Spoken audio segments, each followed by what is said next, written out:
Boa tarde. Queria agradecer o convite, a oportunidade. É um prazer estar aqui. Falando de um assunto que está em alta, né? Que é estresse. Parabenizar o professor Vitti. É sempre um aprendizado, né?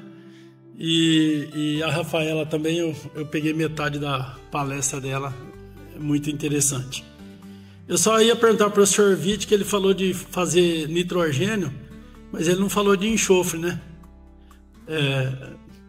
Enxofre vai perder, né? Perde por volatilização, enfim, né? Então, na verdade, é entender o seguinte: o que o estresse ele provoca, né? O que ele vai provocar na planta?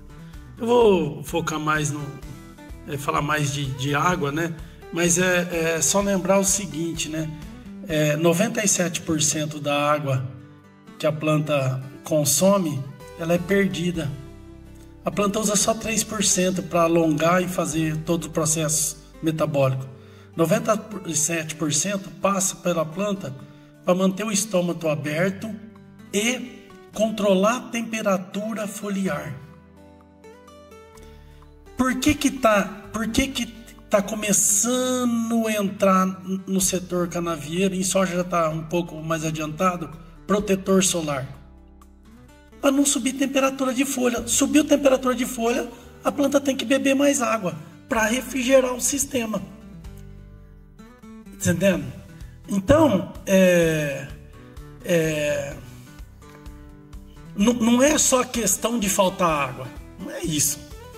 Subiu temperatura, vai beber mais água. Aí a caixa d'água, ela acessa uma caixa d'água de 300 litros. E ela consome 3,3 milímetros por dia, na média. Aí uma outra planta está numa caixa d'água de 1.000 litros.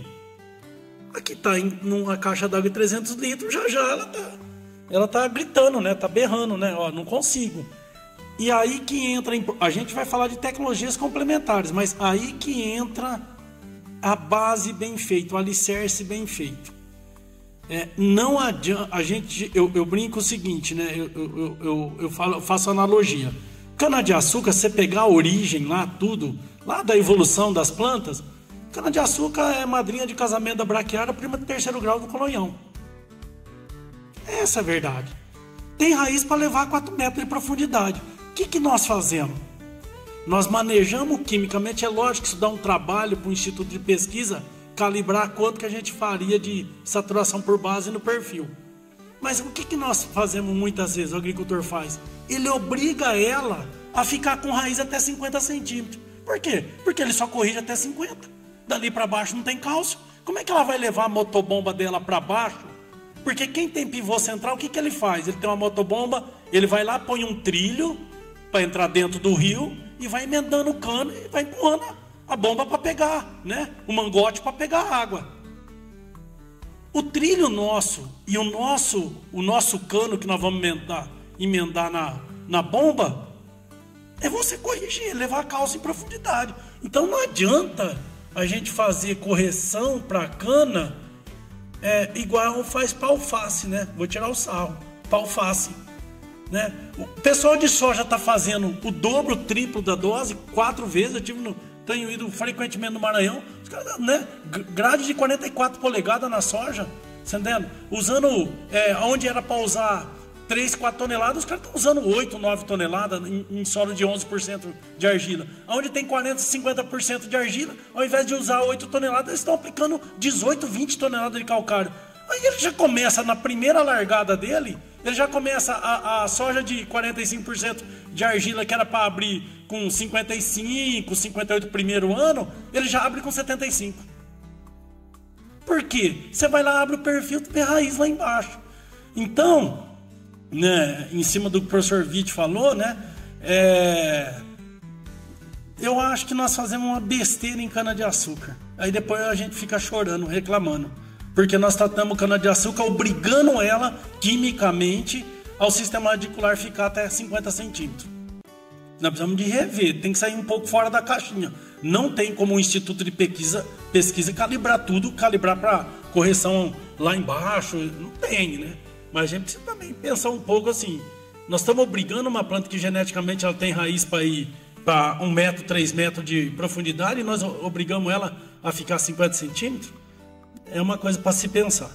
O que o estresse provoca? Ele provoca isso daqui, ó. Ele aumenta a espécie reativa de oxigênio. A gente tem uma ideia que espécie reativa de oxigênio é maléfico. Eu já estou ficando com cabelo branco, já estou com pé de galinha, beleza. Só que a espécie reativa é ela que você saiu lá da rua com calor de 35, você entrou no ar-condicionado, é ela que dá um sinal para a tua célula para você alterar o metabolismo, e aqui está gelado. E ele vai mudar o metabolismo para fazer o controle de temperatura do corpo. Então, quando isso daqui sobe demais, ao invés de ter um efeito positivo, ele passa a ter um efeito negativo. Seria assim: se você não tiver açúcar no sangue, você está com hipoglicemia, você vai cair morto aqui. Se você tiver com excesso de açúcar no sangue, você vai ter um problema, que vai ser diabetes.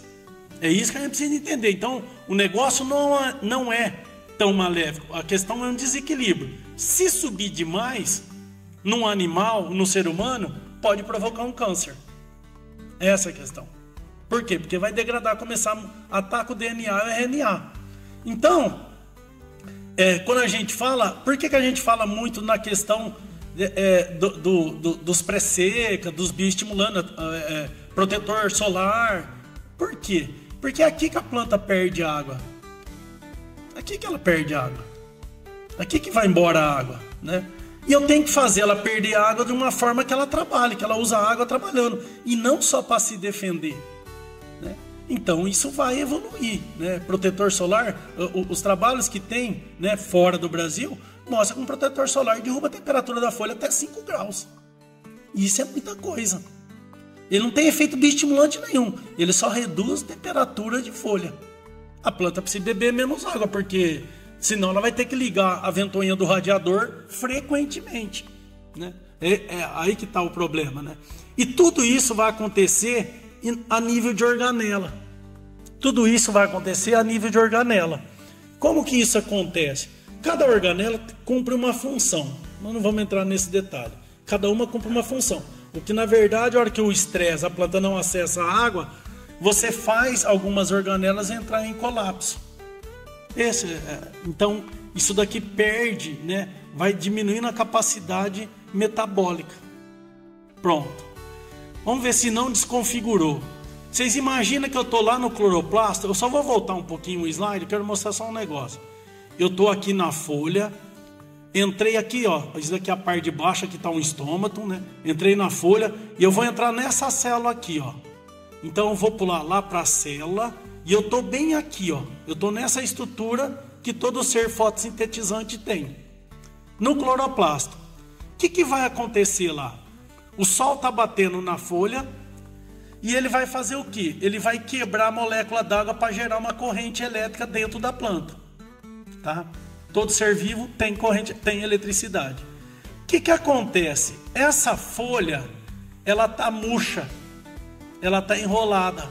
Na verdade, o estômago está fechado e não entra CO2. Só que no primeiro momento que pega na folha, a planta não vai usar ATP, moléculas energéticas de um outro metabólico. Por quê? Porque quem vai fabricar as primeiras moléculas energéticas para ela, quem faz é o Sol. Então, a hora que o Sol bate na placa solar dela, ele vai fazer o quê? Ele vai quebrar a molécula d'água. Vai ocorrer a fotólise da água. Eu dependo de micronutriente aqui, cloro, por exemplo. Aqui, ó, ele quebrou a molécula d'água, vai liberar o elétron que mantinha a ligação. E essa corrente elétrica, ela vai passar por esse sistema, a gente chama fotossistema 2 por fotossistema 1, e aqui ela vai gerar ATP. Então eu dependo do fósforo inorgânico, eu dependo do meu fósforo do fertilizante, não é o orgânico que vai fazer isso. E eu vou depender do quê? Eu vou depender de uma outra molécula que tem fósforo. Eu vou falar bastante de fósforo, vou mostrar fisiologicamente o que ele vai. Como a planta está com a folha murcha, enrolada e não entra CO2, não tem aonde gastar esses elétrons. Começa a subir a temperatura da folha. Ela é obrigada a dissipar isso daí. E aí ela descarrega no oxigênio que ela acabou de separar. Aqui, ela forma o quê? Ela vai formar um oxigênio singleto. Essa espécie ativa forma no nosso corpo também. Essa espécie ativa é como, para a planta desarmar isso daqui, é como se ela precisasse ir na farmácia, ao invés de comprar medicamento genérico, ela vai comprar medicamento patenteado. Aqui a caixa de 20 comprimidos vai custar R$300. Quando forma dentro do estroma, sempre vai formar isso daqui. Quando ela vai para o fóton, vai dissipando elétron e vai concentrar elétron de novo no fotossistema 1. Não chega na de P, tem fósforo aqui. Tem que pegar esse hidrogênio, vir aqui ligar e formou. Isso daqui seria para nós etanol e o ATP seria gasolina. Pronto. O oxigênio ele se difunde, essas cabecinhas que vocês estão vendo aqui, isso daqui é fosfolipídio, cheio de fósforo. Membrana, você precisa de fósforo. E aí, reage com o oxigênio de novo o elétron e ele forma um ânion superóxido. Esse metabólito, essa bomba aqui, vai ser desarmada à base de medicamento genérico. Porque quem que vai desarmar isso? Enzima. Quem que ativa a enzima? Micronutriente. Magnésio. Potássio. Mas principalmente micronutriente para ativar o sistema de defesa. Então, isso é mais barato para ela desarmar? Isso não. Isso aqui rouba muito rapidamente, se começar a formar muito isso, rouba muito rapidamente tonelada de cana por hectare. Rouba demais, diminui. A intensidade de redução de produtividade é maior do que quando só forma isso daqui. E aí a planta, numa outra situação de fotorrespiração, num outro organela, nesse estresse, porque não está entrando o CO2, então o oxigênio fica reagindo com a enzima que carboxila. E vai lá e forma o quê? A água oxigenada, peróxido de hidrogênio. Isso daqui é a mesma água oxigenada que você joga no machucado para não inflamar. E ele também tem um efeito o quê? Ele vai corroendo membrana. Então vai formar um câncer na planta, não tem jeito.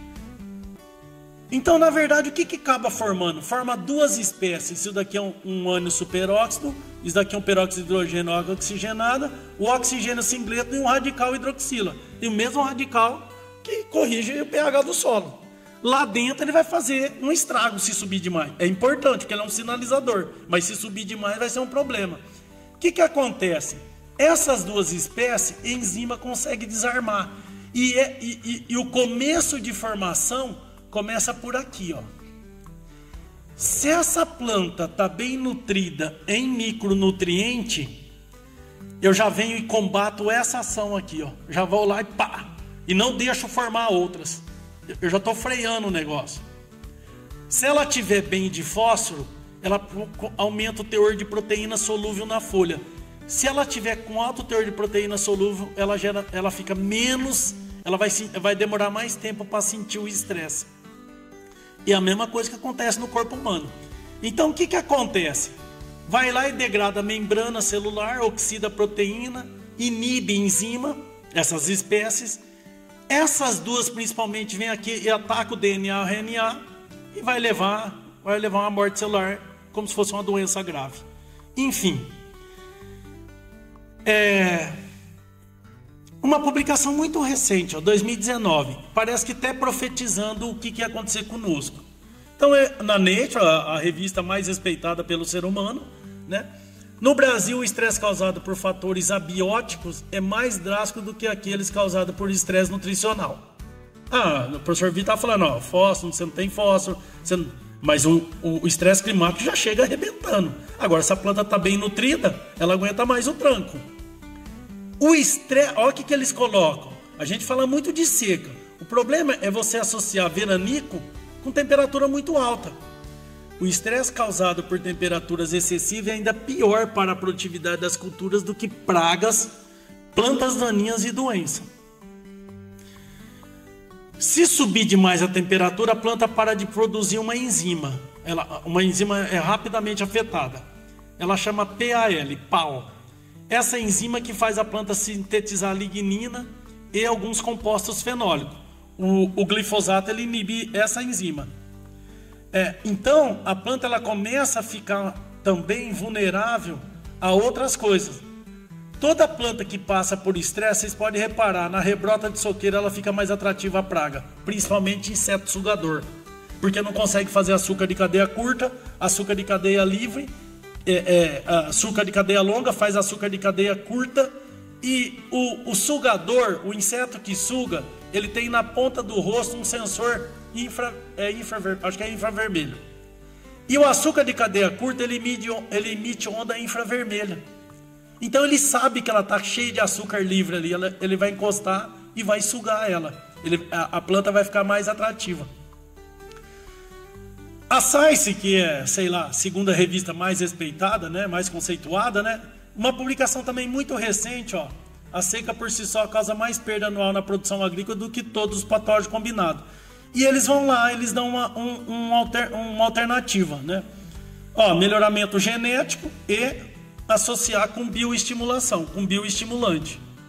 A gente vai ver o que é bioestimulante, porque a gente acha que bioestimulante é só extrato de alga, aminoácido e tal. Aqui, ó, a ciência fala que os sais minerais, eles têm efeito bioestimulante também, os nutrientes. Então, ó, o que acontece? O bioestimulante, ele ativa o metabolismo da célula, ele dá vigor ao sistema imunológico da planta, né? Tanto a estresse biótico quanto o abiótico, né? Reativa processo fisiológico que foi interrompido. Eu posso reativar aquilo que foi interrompido, eu voltar, né, a ativar lá dentro da célula. Estimula o crescimento radicular, então vai aumentar a quimiotaxia da planta. A planta vai chamar, vai arregimentar mais micro-organismos para interagir com ela, benéficos. E pode, né, no caso de uma soja, ela pode engalhar mais, ou no caso de uma cana, formar mais entre nós, né? Enfim, né? Então a hora que você resume tudo que fala dos bioestimulantes, dos artigos científicos que tem, é isso aqui, ó. Em resumo, é isso que eles fazem, tá? E como é que tá isso no mundo, né? Interessante isso também, né? Vamos pegar aqui, né, projeção até 2032, nós estamos aqui em 2024. Vamos pegar alguns que é comercializado no Brasil. Vamos pegar aminoácidos, mas os ácidos úmicos. É essa barra aqui que vocês estão vendo, nós estamos aqui em 2024. Se vocês pegarem, praticamente ela dobra até 2032 a utilização de bioestimulante no planeta. Quando você vai para um extrato de alga, por exemplo, nós estamos aqui, ó, 2024, é isso aqui, ó. Esse pedacinho aqui, ó, ele mais do que dobra. Então, assim, isso daí tem alta, tem comprovação, enfim, está avançando a passos largos. É que eu não... Se eu tivesse falado, eu ia mostrar uma outra coisa, super interessante. Uma publicação europeia que ele fala o seguinte: ácidos úmicos será mais importante para os solos altamente intemperizados em clima tropical.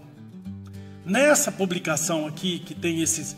Ele faz esse apontamento, né? E aonde que sobra mais oportunidade para você ir aliviando a planta? Na folha. Na folha. Por quê? Folha você aplica hoje, daqui 15 dias, no solo não tem mais jeito. Fez o micron ali, o drenche, não tem jeito de eu voltar de novo a fazer isso. Eu tratei a semente de soja, de milho, não tem jeito de eu voltar a tratar ela. Então, 80% do que está sendo aplicado, e você pega um mapa, de 15 anos atrás, quase não se fazia em folha. O negócio deu uma disparada. Esse pesquisador, ele fez uma revisão, ele cita outros 2 pesquisadores. O que eu queria chamar a atenção? Isso daqui, ó. Ele está dentro do time de bioestimulante, ó. Os compostos inorgânicos. Não os orgânicos, não somente os orgânicos, os inorgânicos. E ele chama atenção do... Aí a gente vai voltar. Tudo bem que a gente pode usar essas tecnologias para ir mitigando, ok? Mas se eu não fizer o básico bem feito, correção de solo, que o professor Vitti mostrou, a Rafaela, levar a raiz lá para baixo, né? Eu fico assim, meio que remediando, né? Eu poderia ter um resultado muito melhor e a minha planta sentir muito menos, ou sentir menos, se ela está com o sistema radicular acessando água lá embaixo. né? E aí, para nós precisamos de repensar correção, calagem, nós precisamos de repensar o modelo que tá, eu não concordo muito, enfim. E ele chama atenção o seguinte, olha que legal.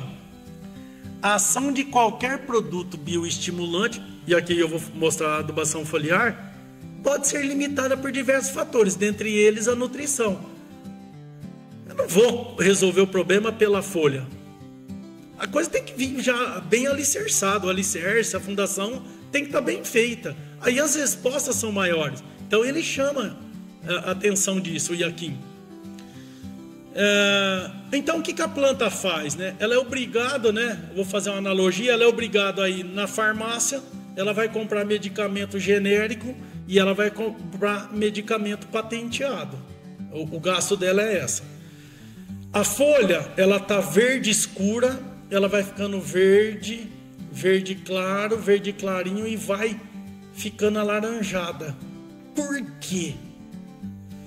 Porque a planta vai convertendo clorofila, que é a célula fotovoltaica dela, que gera a corrente elétrica, em caroteno. O que a gente consome todo dia que tem caroteno? Tem gente que pode ser que não consuma. Fala aí. Cenoura. Cenoura é um anticancerígeno. Outro dia eu estava lendo uma matéria sobre cenoura e câncer. É um anticancerígeno. O que a planta faz? Ela vai se transformando numa cenoura. Por quê? Ele é um grande sequestrador de espécie reativa. Por isso que ela vai amarelecendo. É uma forma dela sair se combatendo. Ela usa açúcar, tocoferol, e ela vai usar aminoácido. Esses são os 3 primeiros que vai atacar para tentar sequestrar. E ela vai ativar o sistema enzimático. Hormônio vai produzir um monte de enzima. Eu vou aplicar lá um bioestimulante hormonal, que tem citocinina, auxina e giberelina. O que ele faz? Ele aumenta a síntese de enzimas. Ele vem aqui e entrega 30 trator zero. O hormônio vai me entregar 30 tratores zero. Só que o hormônio não opera o trator. O hormônio não opera o trator. Quem opera o trator é nutriente. Ele que ativa a enzima. Potássio ativa mais de 300 enzimas. A gente se esquece. Ele ativa mais de 300 enzimas. Então, eu consigo produzir alguns compostos. Eu produzo isso daqui, só que eu não ativo, eu não ponho para trabalhar. Quem vai operar isso daqui e trabalhar vai ser nutriente. Então, vocês imaginem que a planta vai ativar uma enzima. Aqui é um medicamento genérico, ó, superóxido de dismutase, a catalase. Vou mostrar um exemplo. Vamos ver se não desconfigurou. O que acontece? Vai pegar o ânion superóxido, vai pegar esse medicamento, teoricamente, e vai ativar e vai pegar o quê? Vai desarmar. Filha da mãe, desconfigurou. Vai pegar o oxigênio, o ânion superóxido, e vai desmutar ele. Desmutou em oxigênio e H2O2. O H2O2, ele é uma espécie reativa. Só que imagina que a planta tomou um monte de cachaça ontem. E aí ela pegou e tomou Engove, que vai direto. O Engove vai direto no fígado. No fígado foi desarmado isso daqui. Só que o Engove não desarma isso daqui. E vai começar a afetar o baço. O que ela vai fazer? Ela vai lá, compra o Hipocler, toma o Hipocler, que agora é outro medicamento, vai lá no baço, e ela vai fazer o quê? Ó? Ela vai pegar e desarmar o H2O2. Ó. Ela desarma isso daí. Essas espécies, essas duas, eu consigo desarmar ativando a enzima. A enzima para a planta é mais barato do que ela pegar e usar metabólito, né? É mais caro para ela porque vai roubar a produtividade mais rapidamente.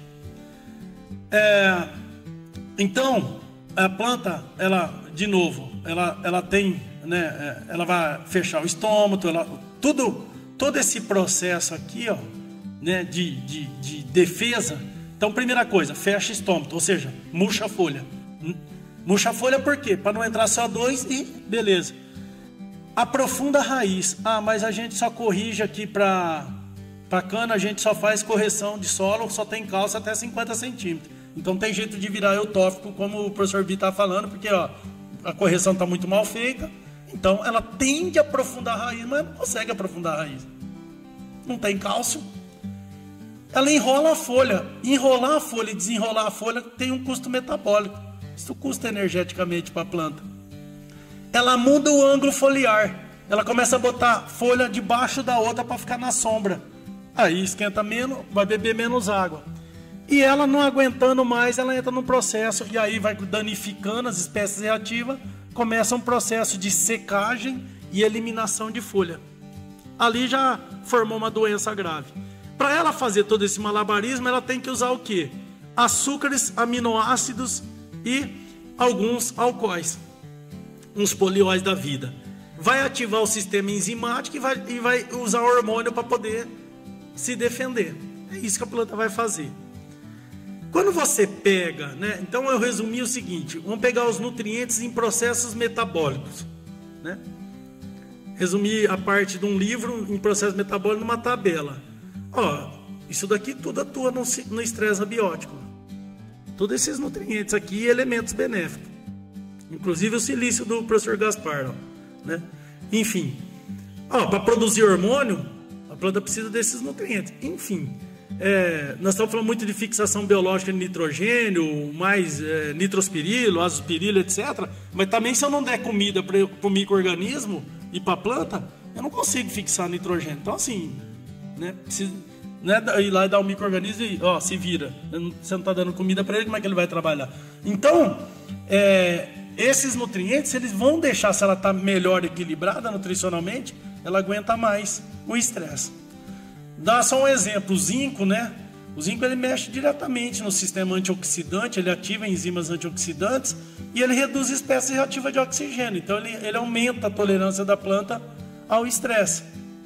Um trabalho brasileiro, numa revista de altíssimo impacto, liderado pelo professor André Reis, uma orientada dele, né?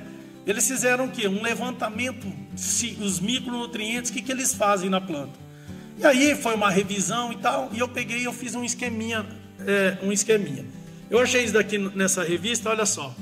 A superóxido desmutase, vocês lembram que era a primeira enzima que eu mostrei que ela atacando lá, que eu brinquei com vocês aqui, é o fígado e tal. Ó, o cobre e o zinco ativar ela, aqui na parede celular. No cloroplasto, o ferro, o cobre e o zinco. Na mitocôndria, o manganês é ativador dela. No peroxissomo, os três, ó, cobre, zinco e manganês. No citoplasma, ó, né, no líquido citoplasmático, no citossol, cobre o zinco. Enfim, você está ativando. Eu peguei e resumi o artigo dele, a publicação, num esqueminha. Olha, a superóxido desmutase, a catalase e a ascorbato peroxidase, ó, ela é ativada por todas, os três, é ativado, né, por esses nutrientes. Você pega a peroxidase, ó, ela é ativada por isso. A PAL que eu falei, fenilanina, amônia, aliase, ó, bório e níquel. Enfim, então essas enzimas antioxidantes, elas são ativadas pelos nutrientes, pela nutrição. Então eu não vou resolver o problema só fazendo bioestimulante. Eu preciso de vir com a coisa já melhor preparada, né? Já chega passando fome, vai morrer. O primeiro inverno vai morrer, não dá. Essa é a questão. Um outro ponto é que os micronutrientes, né, os nutrientes de maneira geral, eles mexem no metabolismo secundário. Então, uma planta debilitada do estresse abiótico, ela fica vulnerável ao estresse biótico. Então, ó, por exemplo, né, o zinco e o cobalto, eles produzem na planta um negócio que tem no vinho, que é o resveratrol, que protege tua veia, teu coração, né? Ele protege contra a infecção de fungo e bactéria, atuando como antioxidante, né? Você tem o ferro, o manganês e o zinco, eles têm propriedade antioxidante na planta e anti-inflamatória na planta. Então, a planta que ela sofre com estresse e ela volta a rebrotar e aí o clima não é muito bom, ela fica muito atrativa a praga e doença. Por quê? Ela reduz a síntese dos metabólitos secundários, que são os glóbulos brancos, as plaquetas, etc., aquilo que vai proteger a planta, né? Fazendo uma analogia com o ser humano. Outro ponto é isso, né? Os micronutrientes, ó, e do manganês e o ferro. Então, também a dureza do tecido é um tecido menos resistente. Aí é fácil de ser atacado e explorado. Então, quando eu estou com a planta bem equilibrada nutricionalmente, o que você tem? Uma maior tolerância ao estresse abiótico, uma maior qualidade nutricional e uma maior produtividade. Eu vou mostrar um trabalho que nós fizemos, um orientado do professor Witt, que é professor na Exalc, o Carlos está envolvido nesse trabalho, e nós vimos a questão do fósforo, né? Olha aqui, eu só vou pegar a parte antioxidante, em duas variedades, viu? Numa 69, 28, 75, 15. Olha que legal isso daqui. Eu adubo, o que é esse verde? O que é essa cor escura? Eu estou adubando com pouco fósforo. E aí eu pego uma situação que eu adubo adequadamente, de acordo com a recomendação. Olha o que acontece, isso daqui eu estou medindo lá na folha, hein? Estou lá na folha. Proteína solúvel, aonde está melhor com fósforo, o teor é maior. O teor de proteína é maior, olha o que acontece com... Vou pular aqui, vou direto, vou aqui, ó. Lembra o H2O2 é maléfico, ok? Quem está bem adubado tem menos H2O2. Tem menos. Esse MDA eu coleto a folha no campo, põe no botijão de nitrogênio líquido, trago para o laboratório e põe um reagente para ver a capacidade, se está ocorrendo degradação da membrana, da estrutura celular. O H2O2 cai, onde a planta está adubada adequadamente com fósforo, a degradação de membrana celular também cai. Aí, como ela está melhor, ela gasta menos dinheiro com medicamento genérico. Olha aqui, ó, superóxido de dismutase, ó, menor, catalase menor, ascorbato peroxidase menor, sempre menor. E agora vou para um medicamento patenteado. Prolina é caro para a planta. A prolina, ó, menor também. Ela gasta menos dinheiro, menos recurso, menos energia para medicamento genérico e medicamento patenteado. Isso vai refletir em produtividade. Um outro ponto é que quando a planta está equilibrada ou eu estou fazendo adubação adequada, eles mexem também nos hormônios de crescimento, né? Está sendo ativado citocinina, auxina e giberelina. Se eu aplico aqui na fase de vegetativa, eu estou aumentando esses hormônios e aí fazendo essa planta crescer mais, né? Então, lembrar disso também, né? Eu estou mexendo na parte hormonal. Não tem nada a ver com cana, mas eu gosto de mostrar esse trabalho publicado numa revista de altíssimo impacto. Acho que é a principal revista de fertilidade do solo e nutrição de planta, que é a Plant and Soil. Eles publicam, eles mostram o seguinte, olha que legal. A absorção foliar de zinco foi maior no girassol com zinco suficiente do que no girassol com deficiência de zinco. Se a planta chega cambaleando, né, já vem com deficiência, com braço e perna quebrada, não adianta. Eu posso dar o melhor almoço do dia, colocar no ar-condicionado, o cara não vai render nada no serviço. Não adianta. Então, assim, e o que ele mostra? Ó, tricoma, 14% menos. Estômago, 17% a menos, né? Então, a gente tem que também ter uma consciência da nutrição foliar, que eu não vou resolver o problema pela nutrição foliar. Eu preciso da base já vir bem feita. E aí é o que a gente está falando, ó, a adubação de solo tem que estar sendo bem construída, bem realizada. E aí, a planta está com zinco maior, ó, aumenta a giberelina, aumenta a auxina, enfim. Outro ponto é o seguinte, aonde que isso está atuando para aliviar a planta de estresse? Vou entrar dentro da célula, eu estou lá, ó, no cloroplasto, a hora que eu faço a aplicação desses nutrientes, eu estou ativando todo o sistema enzimático da planta, a nível de organela. Aquilo que eu falei, nós estamos falando de nutrição igual na medicina, nutrição ortomolecular, praticamente, né? Você está ativando esse sistema enzimático. Você vai lá no núcleo, na mitocôndria, você está ativando todo esse sistema, né? E aí a planta consegue fazer mais sacarose. Se ela fizer mais sacarose, olha que interessante. Sacarose está envolvida no crescimento e desenvolvimento, armazenamento e aclimatação a estresse ambiental. A planta que consegue produzir bem sacarose, ela aguenta mais as adversidades. E isso vai depender do meu equilíbrio nutricional, do equilíbrio nutricional dela. Então, o que está acontecendo? Olha que interessante a ciência, né? Quando a gente não tinha tecnologia para complexar e facilitar a entrada dos nutrientes, década de 80, a ciência mundial publicou 454 relatos científicos sobre nutrição foliar. Você vai mais 10 anos, 576. Aqui eu estou indo de 5 em 5 anos, mas se eu botar essa barra aqui em cima para ir 10 anos, eu saio de 576 e eu vou para 2.200. Eu pego mais 2 anos, eu saio de 2.200 e pulo para 8.700, quase 9.000 relatos científicos sobre nutrição foliar. A grande maioria, tudo é feito Austrália, Hemisfério Norte, Estados Unidos, Alemanha, Grã-Bretanha, muita coisa da Holanda. Então, a maioria dos relatos científicos não é da ciência brasileira. E aí o reflexo, né? A Mordor, ela saiu da Inglaterra e ela está lá no Vale do Silício da Índia, né? Olha a projeção que ela tem, né? Precisa dar uma atualizada, entrar de novo e ver. Mas aqui, ó, América Central, América do Norte, Ásia inteira, Europa inteira, Oceania inteira, eles estão usando muito adubação foliar, né? E você encontra alguns artigos que mostram o seguinte: por quê? Porque você está provocando estímulos na planta, para ela usar melhor aquilo que você já fez na base. Você está provocando estímulos. E os alemães e os japoneses, lá em 2003, 2004, 2005, eles começaram a falar de sinalização na planta, sinalização foliar.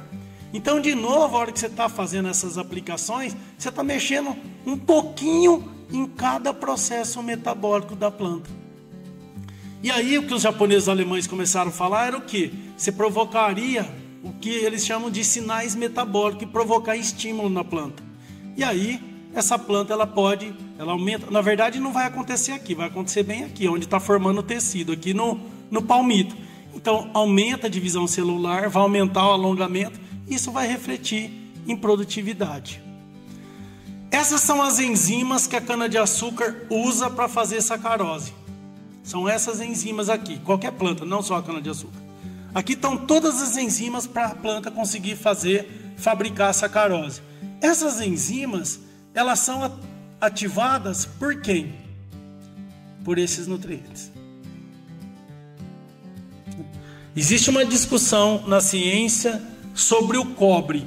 Tem trabalho que mostra que a planta que está bem nutrida de cobre, ela faz mais sacarose, e tem alguns artigos que discute e tal, não fica muito claro. Mas nitrogênio, e aqui estão todas aquelas enzimas que eu mostrei para vocês. Nitrogênio, fósforo. O fósforo é o principal nutriente para a planta fazer sacarose. Na fabricação, na linha de montagem da sacarose, ele atua de 10 etapas, ele atua em 5 etapas. Você não consegue aumentar a terra se a planta não estiver bem nutrida de fósforo. Uma coisa que vem crescendo, né, são os aminoácidos, a associação, né? As empresas estão associando um bioestimulante com nutrição, enfim. O que os aminoácidos eles fazem? A literatura fala, ó, sintetiza mais proteína na hora que você aplica, né? São compostos intermediários de hormônio vegetal, no caso de crescimento, a pena-auxina. Dá maior, olha que legal, dá maior estresse, resistência ao estresse hídrico, baixa e alta temperatura e dia nublado e alta radiação. Mexe no metabolismo secundário, enfim, vai aumentar a produtividade ou vai dar estabilidade produtiva, né? E eu vou mostrar para vocês um trabalho, né? Esse trabalho foi a parte de uma tese de um menino e está para ser publicado. Foi feito fazendo essa aplicação foliar para cana de início de safra, meio e final de safra. Participou a Raizen, o Grupo São Martinho e a BP, né? Quero só mostrar uma coisa interessante. Eu faço a aplicação do foliar no vegetativo. 7 dias depois que eu apliquei o foliar, vou lá e coleto a folha e vou medir se está aumentando a atividade de enzima. Essa daqui é uma enzima que chama pepicase, só planta C4 tem. Então, esse tratamento é o controle, eu não fiz nada. Esse tratamento aqui eu fiz o vegetativo. Esse daqui eu só fiz lá em março para colher em abril e maio como uma nutrição para melhorar a maturação. E esse daqui recebeu no vegetativo e nessa tal de pré-maturação, maturação. 7 dias depois eu apliquei, ó, a atividade da enzima vai lá para cima na folha. Esse tratamento recebeu vegetativo também, ó, tem um V aqui, ó, sobe. Eu vou lá em março, aplico um composto de nutriente, um complexo nutriente, e vou lá e coleto a folha. Sobe também, ó. A outra enzima, a rubisco, que é a enzima mais abundante do planeta Terra, olha só, eu apliquei na maturação, então aqui eu tenho 7 dias depois do vegetativo, subiu ela, e lá na maturação a mesma coisa. E aí, aonde que entra esse conjunto? Entra aqui, ó. Isso é uma molécula de clorofila, ela tem um magnésio, um anel birrólico com 4 nitrogênio. Essa enzima, essa célula fotovoltaica, que é a clorofila, ela tem 3 aminoácidos: serina, glicina e glutamina, ou glutamato. O magnésio está aqui. Esse emaranhado que vocês estão vendo aqui, esse novelo, é a rubisco. É a enzima que toda planta, todo ser fotossintetizante tem. Ela tem lisina, serina, alanina e glicina. E quem ativa essa enzima para fazer fotossíntese? Magnésio. Magnésio é ativador dessa enzima. Então aí a planta vai fazer mais fotossíntese durante um período, a hora que eu estou fazendo essa indução. Quando eu pego essas aplicações, olha o que acontece com as enzimas antioxidantes. Nós estamos falando de estresse, retomada de crescimento. Superóxido de desmutase, sobe a síntese dela sempre, ó, 7 dias depois que eu apliquei o vegetativo, em dezembro ou janeiro. Catalase sobe, ascorbato peroxidase sobe. E mesmo se eu aplicar lá na pré-maturação, você vai fazer uma indução momentânea. Enfim, prolina sobe. Eu estou dando o medicamento ou os princípios do medicamento patenteado para ela produzir, mas eu estou dando para ela, então estou induzindo, né? Sobe. H2A2, apliquei o foliar, ó, ele derruba H2A2. Porque a gente pode falar assim, não, vai voltar a chover. Volta a chover, mas dá 15 dias de veranico em pleno dezembro, pegando lá dia 21 de dezembro, que é o dia mais longo do ano, com radiação lá nas alturas e temperatura, a planta vai entrar em estresse. Onde eu fiz a foliar, ó, né, essa junção, né, eu estou derrubando as espécies reativas. E aí, uma resposta em TCH, né, numa cana precoce, numa cana de meio de safra e até numa cana de final de safra. TCH responde bem. ATR tem hora que não pega diferença significativa, tem hora que pega, enfim. Mas melhora o ATR. Não, tem hora que é 1 quilo, 2 quilos, enfim. Pessoal, acho que era isso que eu tinha para mostrar. E estou à disposição. Obrigado, viu?